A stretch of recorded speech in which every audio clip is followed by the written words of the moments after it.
आपने प्रबंध की बात की, यानी जो लिखा हुआ है उसे टाला नहीं जा सकता। और चूंकि आप वैष्णव से हैं और आपने सभी ग्रंथ और उपनिषदों को अध्ययन किया, इसलिए इसका जवाब सबसे अच्छे तरीके से आप दे सकते हैं।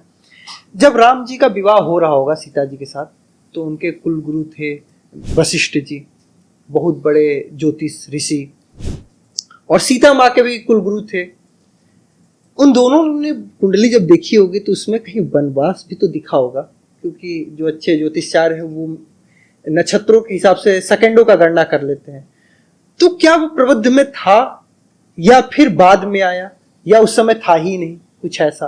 क्योंकि किसी के बेटी के या किसी बेटे के अगर कुंडली में लिखा कि भाई 14 साल का वनवास होगा, वो पिता शादी तो करेगा नहीं।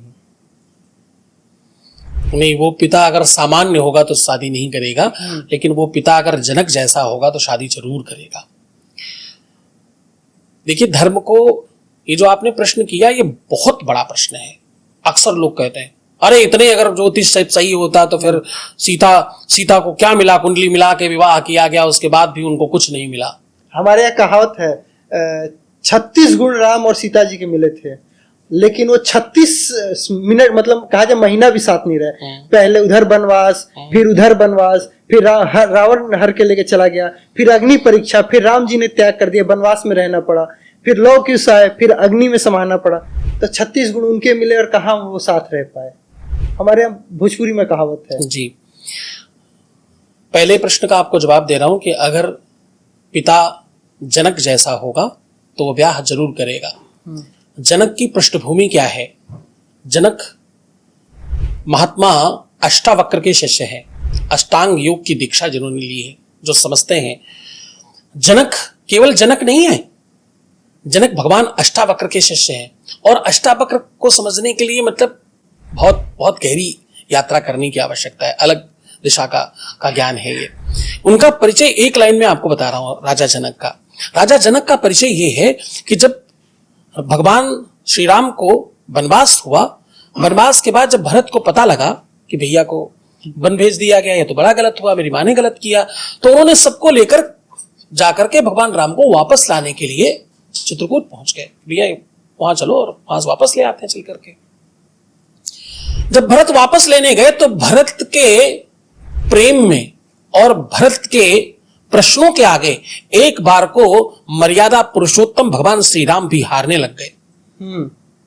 उनके कुलगुरु ने तो पहले ही ऐसा शस्त्र डाल दिए कि नहीं, मेरे बस की बात तो नहीं है भरत, मैं इसमें निर्णय न कर सकूंगा। तुम्हारे प्रेम में तो अब ये ऐसा लग रहा है कि पूरा संसार बह जाएगा।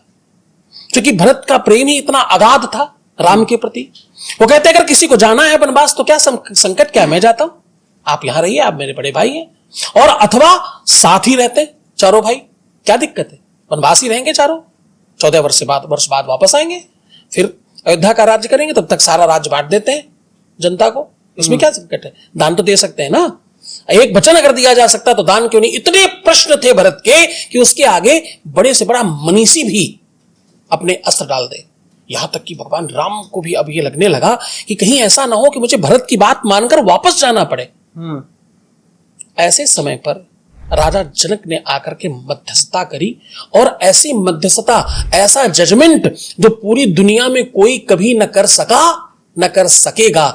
दुनिया में पहला जजमेंट हुआ जिसमें दोनों के दोनों पार्टी, वादी और विवादी, दोनों ही सहमत हो जाएं। ऐसा विश्व में कोई फैसला ही नहीं हो सकता।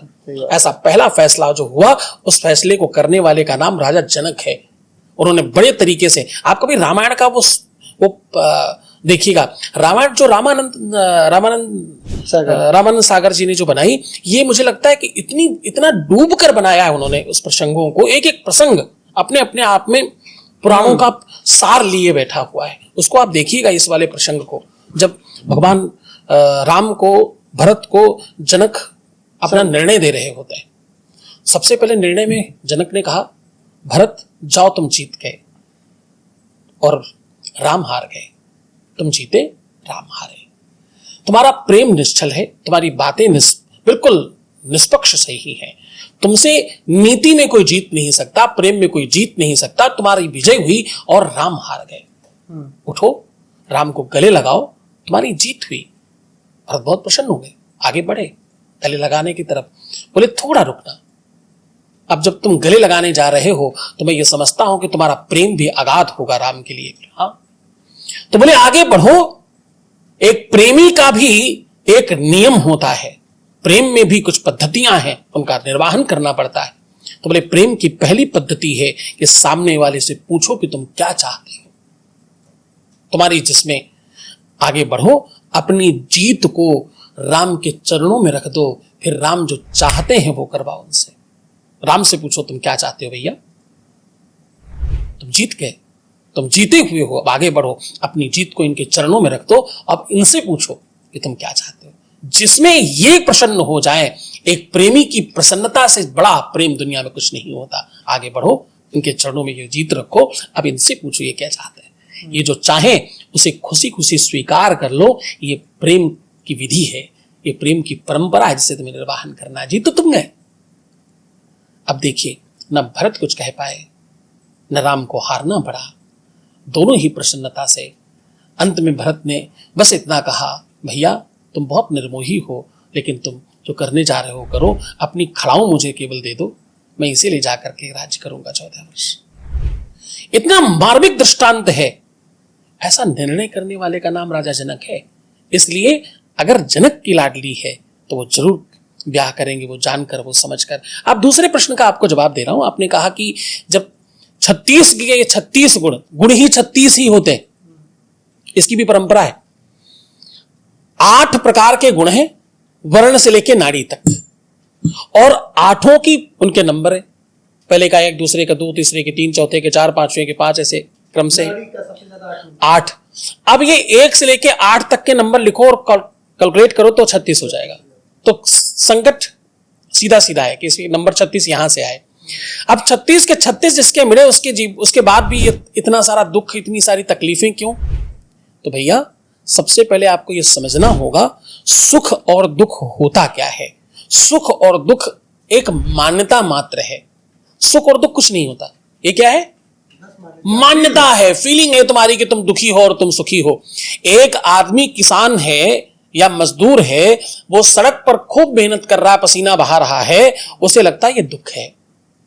दूसरा एक अमीर आदमी है, वो जिम में जाकर के उतना ही श्रम कर रहा है, उतने ही लोड और बोझ उठा रहा है, और वो कहता है ये सुख है क्योंकि मैं जिम करने आया हूं। उस बात के एक आदमी को पैसे मिल रहे हैं, एक आदमी उसी बात के पैसे दे रहा है। सुख और दुख यही होता है।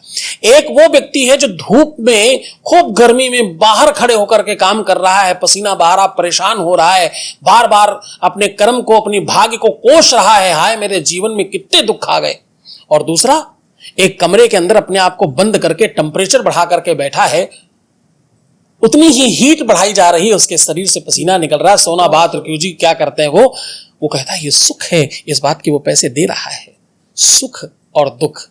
एक शुगर पेशेंट को अगर शक्कर का घोल दे दिया जाए तो हो सकता है उसके प्राण संकट में आ जाए। एक जो व्यक्ति कमजोर महसूस कर रहा हो, उसको अगर शुगर का घोल दे दिया जाए तो वो चैतन्य हो जाएगा। सुख और दुख दोनों मान्यता है, परस्पर व्यवस्थाओं का नाम है। सुख और दुख कुछ नहीं होता। भगवान राम के जीवन में 14 वर्षों का वनवास ना आता, भगवान राम के जीवन में अगर सीता का हरण नहीं होता, भगवान राम के जीवन में अगर ये सारी व्यवस्थाएं नहीं होती, तो वो सिर्फ और सिर्फ राजा दशरथ के पुत्र राम रह जाते। उनको मर्यादा पुरुषोत्तम, 14 भुवनों का मालिक, अनंत ब्रह्मांड का नायक भगवान श्री राम की जो उपाधि मिली, उसके पीछे का कारण ही यही है कि वो 36 गुण उनके जीवन में उनको मिले थे। अगर 36 के 36 नहीं मिलते तो ये रामायण नहीं लिखी जाती, श्री रामचरितमानस न लिखा जाता, और आज हम सब उनकी पूजा न कर रहे होते। ये सब कुछ जो हुआ वो 36 गुणों का ही तो आंकलन है। कैसी पत्नी चाहिए, विषमताओं में भी समता का दर्शन करने वाली।